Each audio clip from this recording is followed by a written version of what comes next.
دے رہے ہیں۔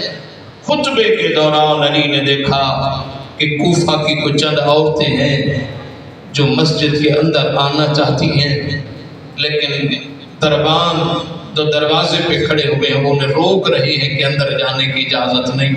علی کی نظر پڑی، امیر خیانات نے خطبہ روکا، حسن مجتبیٰ سے کہا بیٹا جاؤ دیکھو یہ کون عورتیں ہیں جو اندر آنا چاہتی ہیں۔ حسن مجتبیٰ گئے اور پھر واپس آئے کہ بابا وہ ایک دو نہیں، وہ بہت ساری کوفہ کی عورتیں ہیں وہ اندر آنا چاہتی ہیں، بابا آپ سے کچھ کہنا چاہتی ہیں۔ علی نے منبر چھوڑا، خود چلتے ہوئے دروازے پر آئے۔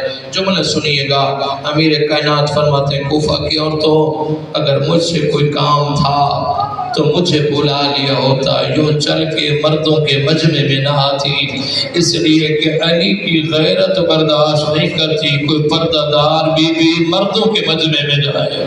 میں کہتا ہوں یا علی آج تو کوفہ کی عورتیں اور تیرے جیسے شریف کے دربار میں آ رہی ہیں، ان کے سروں پہ چادریں موجود ہیں اور یہاں تیرا دربار ہے، کوئی شراب نہیں پی رہا، کسی کی بیٹی کا مسجد کوفہ میں آنا برداشت نہیں۔ مولا اس وقت تیرے دل پہ کیا گزری ہوگی جب شرابی کا دربار ہوگا زینب کے سر پہ چادر۔ اجرکم اللہ مولا کوفہ قبول فرمائے۔ علی چاہ کے خود دروازے پر گئے، کوفہ کی عورتوں مجھ سے کوئی کام تھا تو مجھے بلا لیا ہوتا، کیوں آئی ہو؟